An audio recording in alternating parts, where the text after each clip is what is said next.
नमस्कार मेरे साथियों, मैं नमन वर्मा एक बार फिर कानून के ज्ञान में आपका हार्दिक स्वागत है अभिनंदन करता हूँ।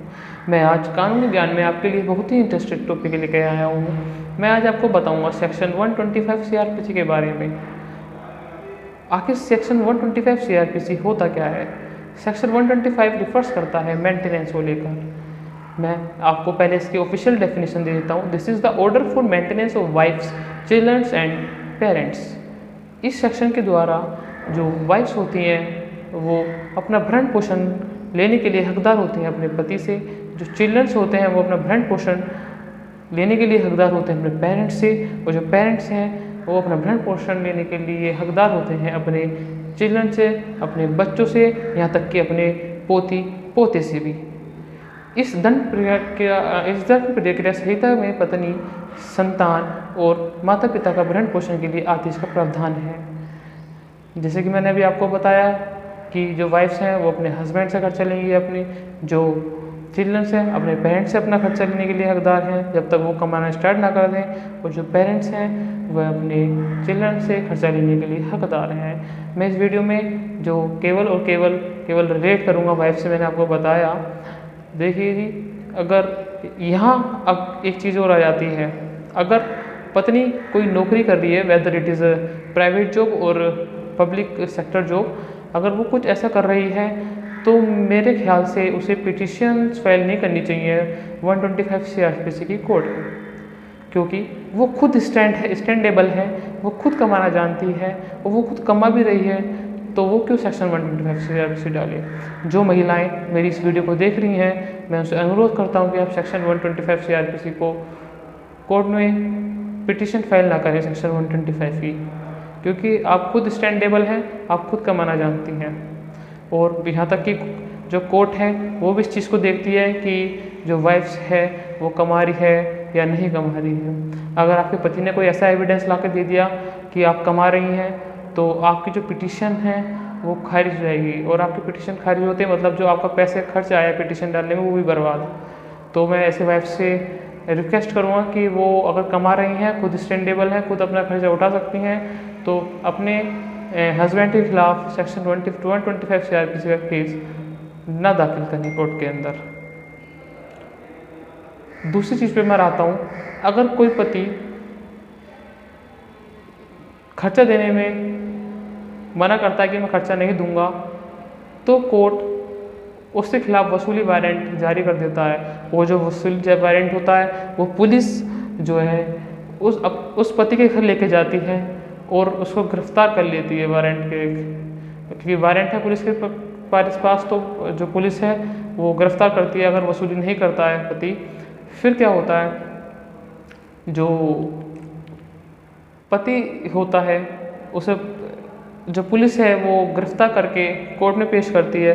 कोर्ट में जज एक बार फिर उसको वार्निंग देता है कि भाई तू अपनी पत्नी को खर्चा दे, उसका भरण पोषण दे, जो बंधा हुआ है, जो फाइल में बंद गया है वो उसे खर्चा दे।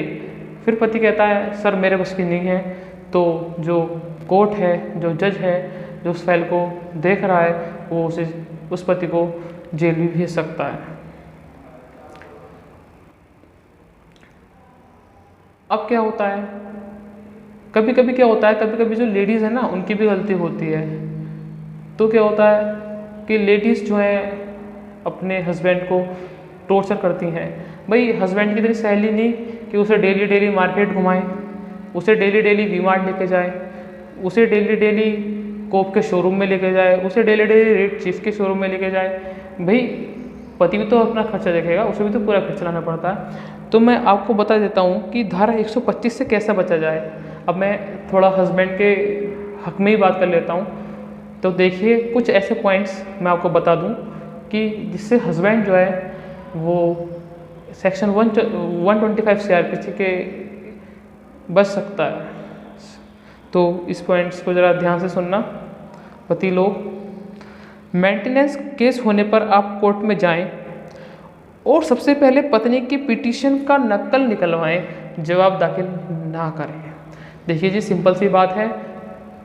जिस पति के खिलाफ, जिस हस्बैंड के खिलाफ कोर्ट में पिटीशन डली है, सेक्शन 125 सीआरपीसी की वो कोर्ट में जाए, पहले उसका मुआयना करे फाइल का कि भाई फाइल में जो एविडेंस है वो उसकी पत्नी ने क्या क्या एविडेंस लगाए हैं उसके खिलाफ, उसको देखें और अपना जवाब देने में, अपना रिटन स्टेटमेंट देने में कोर्ट में वो जल्दबाजी ना करें। ध्यानपूर्वक पहले देखें, सोचें कि मुझे क्या रिटन स्टेटमेंट लगाना चाहिए।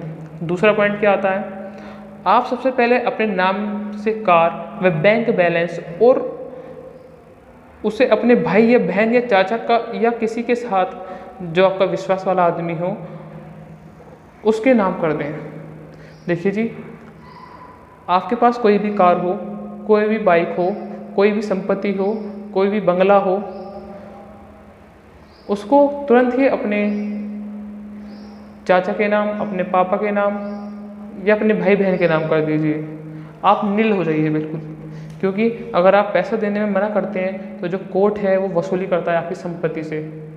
संपत्ति में सब कुछ आ जाता है, कार, आपका बंगला, आपका बैंक बैलेंस। तो ये सब नील कर दीजिए। अपने नाम कुछ मत रखिए, अपने पापा जी के नाम, अपने चाचा जी के नाम, अपने भाई बहन के नाम कर दीजिए। इससे आप बच सकते हैं। थर्ड पॉइंट पे आता हूँ, आपकी अगर कोई पॉलिसी है, जैसे कि LIC की पॉलिसी हो गई, पॉलिसी बाजार की पॉलिसी हो गई, तो आप उसे गोपनीय छुपा कर रखें।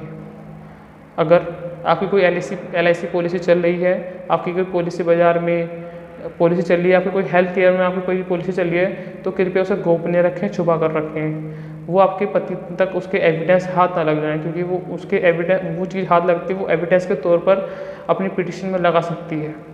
तो जो ये सब चीज़ें हैं ये छुपा कर रखें।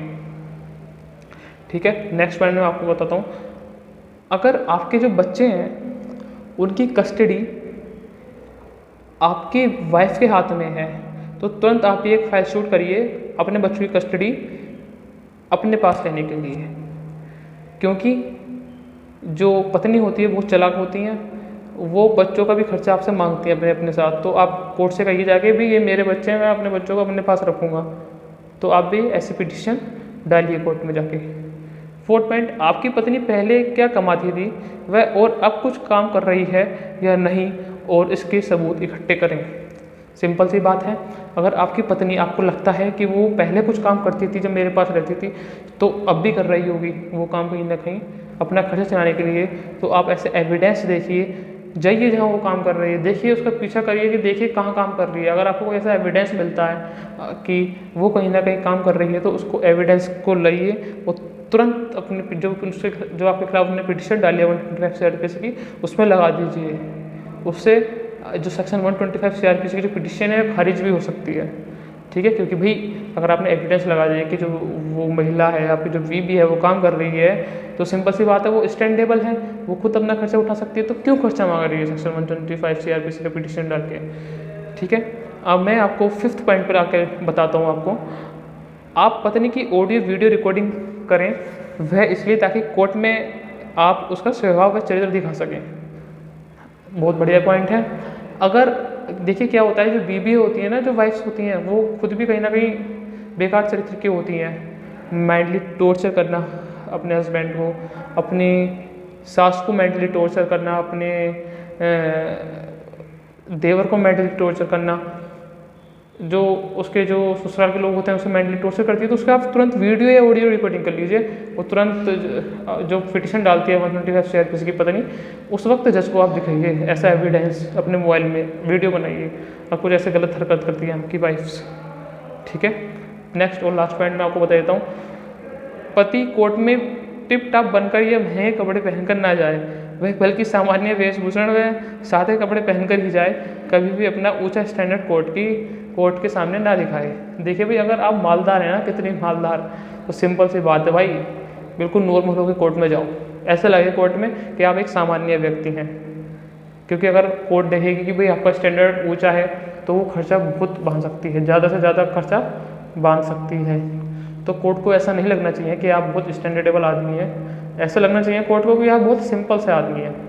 ठीक है, ऐसा लगना चाहिए कोर्ट को कि भाई आपको तो अपना खर्चा उठाने में बहुत दिक्कत हो रही है, आप अपनी बीवी का खर्चा क्या उठाएंगे, ऐसा होके जाए।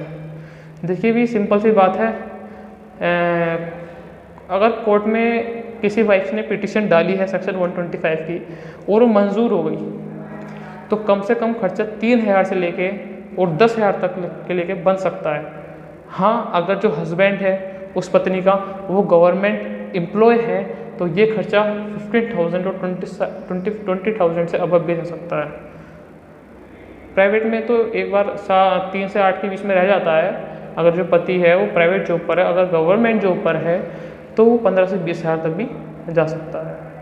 बट हस्बैंड लोगों, मैंने आपके लिए भी बहुत अच्छे पॉइंट्स बताए हैं जिससे आप सेक्शन 125 CRPC से बच सकते हैं। और जो आपकी वाइफ ने जो पिटीशन डाली है आपके खिलाफ सेक्शन 125 CRPC की, उससे आप बच सकते हैं। आज की वीडियो में केवल इतना ही। मैं समझता हूँ आपको बहुत सारा ज्ञान हस्बैंड लोगों को और जो वाइफ्स लोग हैं उनको मिला होगा इस वीडियो के द्वारा। पर हाँ भाई, इस वीडियो के द्वारा जो वाइफ्स है ना वो फ़ायदा ना उठाएं ज़्यादा।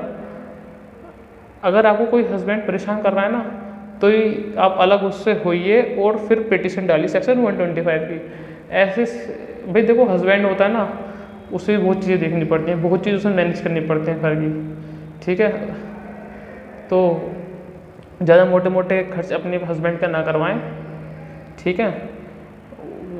और सिंपल सी अपनी लाइफ व्यतीत करें, नॉर्मल सी। और जितना आपका हस्बैंड कमाता है उसमें ही आप संतुष्ट रहें और उस हिसाब से आप काम करें, तो आपको सेक्शन 125 CRPC डालने की कोई ज़रूरत ही नहीं पड़ेगी। आपके बीच में कोई तकरार ही नहीं होगी। मैं समझता हूँ जहाँ तक तकरार होती है हस्बैंड और वाइफ में, वो पैसों को लेकर ही होती है, क्योंकि आजकल पैसा ही सब कुछ है, मैं ऐसा समझता हूँ लाइफ में, ठीक है। तो इस चीज़ को ना करें सेक्शन 125 CRPC को भी। वकील भी एक बीच में एजेंट बन जाता है, वकील भी कमाता है, क्योंकि मैं खुद वकील हूँ, मैं खुद प्रैक्टिस कर रहा हूँ कोर्ट में, तो मैं अपने अगेंस्ट भी बोल रहा हूँ, मुझे पता है। पर भाई आपके पैसे खर्च होते हैं मुझे, तो ऐसा ना करें। सेक्शन 125 अगर जेन्युइन रीज़न है तो ज़रूर डालें। पति को भी तमीज़ आनी चाहिए कि भाई वो अपने पत्नी के साथ क्या क्या करता था, अब झेल।